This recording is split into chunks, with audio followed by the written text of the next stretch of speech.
The blueprint for happiness. If you'd asked me about happiness 3 years ago, I would have described my life in Rockford, Illinois. At 29, I was a project manager on the rise, engaged to a woman who was the very definition of grace, Emily Parker. Her honey blonde hair and angelic smile were just the start. As a nurse at St. Mary's, she radiated a quiet competence that calmed everyone, including me. My mother saw her as a blessing, often saying, "Emily's the best thing that ever happened to you." My father, Thomas Callahan, was Rockford's architectural titan, a man whose integrity was as solid as the buildings he designed. He was my hero, a man who coached my sports teams and taught me that a Callahan's word was bond. I saw myself as following his blueprint, building a life of honor, loyalty, and family. When Emily and I got engaged, it felt like the natural continuation of a legacy. Our future seemed as certain and beautifully designed as one of my father's award-winning buildings. The plan was perfect, every brick in place. Part 2. Cracks in the foundation. The night before the wedding, tradition called for a family dinner at my parents' house. The scene was idyllic. Mum's best china, flickering candlelight, the scent of roast chicken filling the air. This was supposed to be the final, perfect moment before our new life began. But small, unsettling details began to surface. Emily knew my father's coffee order. 2 sugars, no milk, stirred clockwise. A detail I'd never seen her learn. She called him Tom, a familiarity that felt jarringly intimate. They shared inside jokes about art exhibits I'd never heard of, their laughter easy and exclusive. A reference to a gallery opening that only you and I really understood sent a sharp pinch of unease through me. Later, lying in my childhood bed, the pieces started to connect in the darkness. The floral perfume she never wore to my mother's house to avoid triggering allergies. The way they stood shoulder to shoulder washing dishes, heads bowed in quiet conversation. These weren't just pre-wedding jitters, this was a pattern. I heard their muffled voices from the kitchen long after my mother had gone to bed. My name was mentioned once, followed by a long silence. Doubt, cold and sharp, began to seep into the foundations of my life. My father was my hero. Emily was my future. The idea that they could betray me felt impossible. Yet, as dawn broke, I knew I couldn't stand at the altar until I confronted the terrifying possibility that my perfect life was already a ruin. Part 3. The unbearable proof. Sleep was a lost cause. Every tick of the clock was a reminder of the whispers from downstairs. At noon, I met my best friend Eric at a park. "You look like you've seen a ghost," he said, handing me a coffee. "Worse," I managed. "I think Emily and my dad are too close." I laid out the small pieces of evidence. The coffee, the perfume, the late-night conversation. "Are you sure it's not just wedding stress?" he asked, the voice of reason I desperately wanted to believe. "I need to be," I said, "because if I'm wrong, I destroy everything. But if I'm right..." Back at the house, the opportunity I was dreading arrived. Emily left her phone on the nightstand while she showered. My hands shook as I picked it up. It wasn't locked. I searched for my father's name, Tom C. The thread was a timeline of a 6-month affair. Tom C. "After this weekend, we'll need to be careful, but I won't stop loving you. Emily, marriage is just a formality. My heart's always been yours." My vision blurred. I scrolled, my breath catching in my throat, photos from secret weekends away, receipts from hotels she'd claimed were work trips. They had a whole other life, built in the shadows of mine. Tom C. "You looked incredible last night. Could have kissed you in the driveway when Ryan went to grab the keys." Emily, "Someday, we won't have to hide." They weren't just betraying me, they were planning to betray my mother, Helen, too. Tom C. "After the wedding, we'll need to seem distant in public. Don't want Helen suspicious." Emily, "Of course. Ryan will be sunk in work anyway." I placed the phone back on the nightstand. The air tasted like acid. The urge to scream, to confront them, was overwhelming. But a colder, harder thought took its place. A private confrontation would give them a chance to lie, to manipulate, to control the narrative. No, their lies were crafted in private. The truth deserved a public stage. Part 4. The blueprint for destruction. The grief hardened into resolve. They wouldn't get a quiet implosion. They deserved a public demolition. I spent the rest of the day building a new plan, not for a marriage, but for a reckoning. Step 1. Evidence. I took screenshots of every message. I saved them to the cloud, to a USB drive, and made physical prints, which I sealed in an envelope and tucked into my suit bag. Their own words would be their downfall. Step 2. Witnesses. I texted my cousin Megan, a journalist. Me, fiancé, and my father. 6-month affair. Have proof. I'm exposing it at the altar tomorrow. Her response was immediate. Megan, are you serious? Me, dead serious. I want it on record. She promised 2 reporters would attend, posing as guests. I then called Eric. I need you to be my photographer tomorrow, I said. But not for the wedding photos. I need you to document everything that happens when I tell the truth. Get their faces. Step 3. The stage. The wedding itself was the perfect venue. St. Luke's Church, filled with their friends, their colleagues, and our family. There would be no escape. The climax would be at the altar, after the pastor asked the fateful question. Step 4. The mask. For the next 24 hours, I would be the happy groom. I would smile for photos, make small talk, and play my part. I needed them to walk into the trap utterly unsuspecting. That night, I didn't sleep. But it wasn't from anxiety anymore. It was the calm before a storm I was about to create. They had built a world of lies. Tomorrow, I would tear it down, brick by brick. Part 5. The final moments of peace. The morning of the wedding was surreal. The sun shone as if it were just another day. My phone lit up with texts of congratulations, each one a bitter reminder of the charade. I arrived at St. Luke's an hour early. The church was a beautiful, quiet space, soon to be the backdrop for an ugly truth. I saw Megan in a coral dress, giving a subtle nod. Eric was setting up a discreet camera near a pillar, his pro-grade Canon at the ready. My father found me in the groom's suite. He clapped me on the shoulder, his face a mask of paternal pride.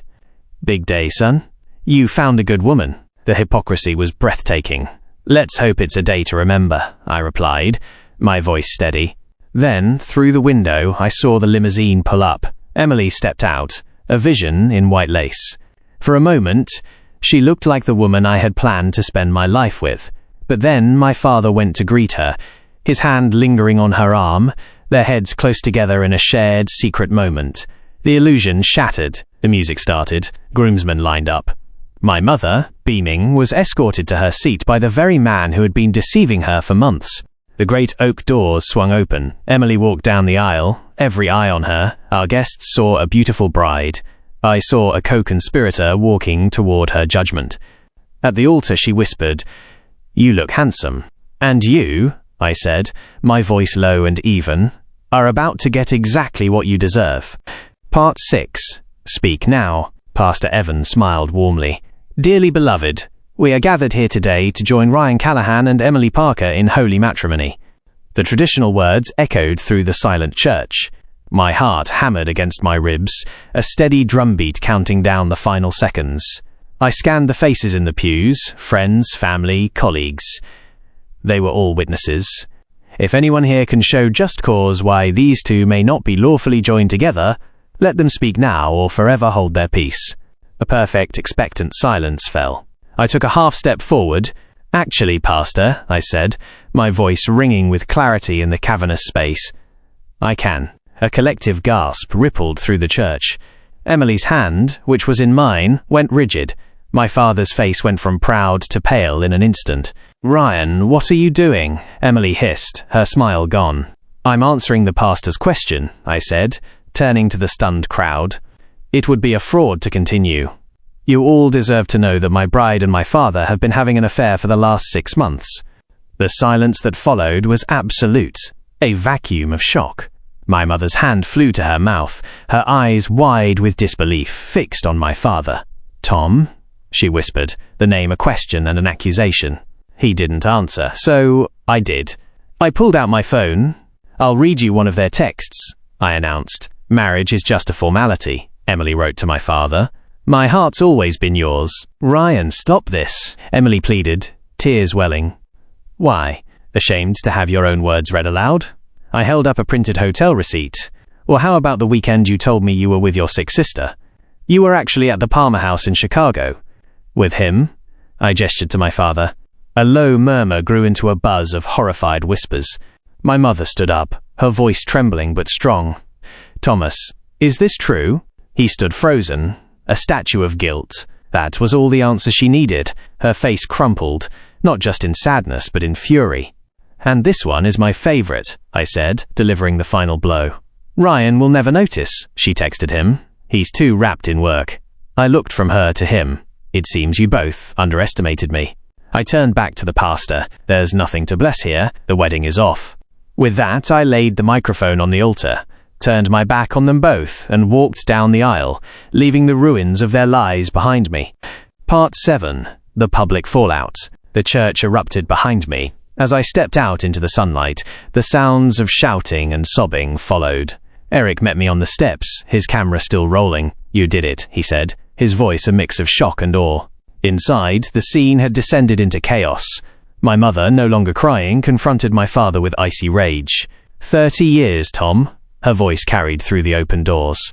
"You threw away 30 years of our life for her."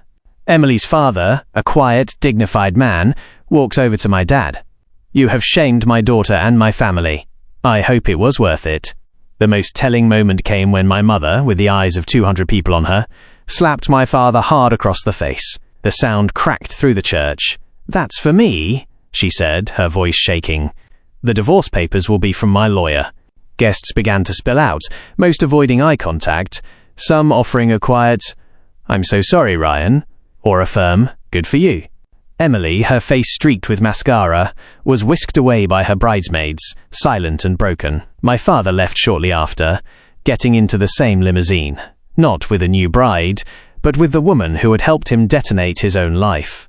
The reporters Megan brought got their story.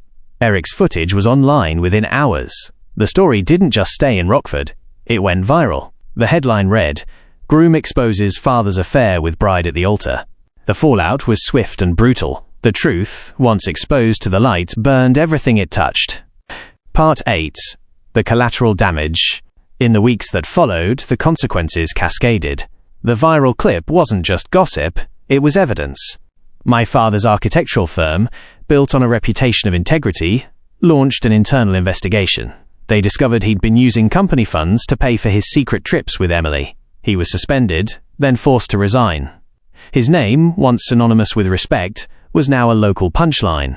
Emily was fired from St. Mary's. The hospital cited a morals clause in her contract after several patients' families requested she be taken off their cases. Her career as a trusted caregiver was over. My mother filed for divorce immediately. She sold the family home, the one filled with 30 years of memories now tainted by betrayal, and started fresh. "He didn't just cheat on me, Ryan," she told me over the phone. "He tried to make a fool of me." "You didn't let him." The emotional toll on me was immense. Nights were the worst, replaying conversations and searching for the clues I'd missed. I started therapy to navigate the wreckage. "You didn't cause this," Dr. Harris told me. "You simply refused to be a victim in their story." Rumors filtered back to me. Emily and my father had moved into a small apartment together, trying to build a life out of the rubble. They were spotted in public, looking grim and isolated. They never contacted me. Their silence was its own confession. The life they had destroyed was not just mine, but their own. Part 9. Rebuilding from the rubble. Once the noise quieted, I was left standing in the silence of my new reality. The identity of Happy Groom had been violently replaced by the guy whose fiancée cheated with his dad. It was a shadow that followed me everywhere. Therapy became my anchor. Dr. Harris's words echoed in my mind. "You build new things they can't touch." So I started building. I quit my job and poured my energy into starting my own project management consultancy. The mission was simple: radical transparency. My first client was a local architect who'd read the news articles. "Anyone with the guts to tell the truth like that," she said, "is someone I want to work with." Trusting people again was harder. I kept everyone at a distance until I met Lisa. She was a veterinarian I met at a coffee shop, fiercely independent and recovering from her own business betrayal. We didn't fall in love. We walked toward it, cautiously,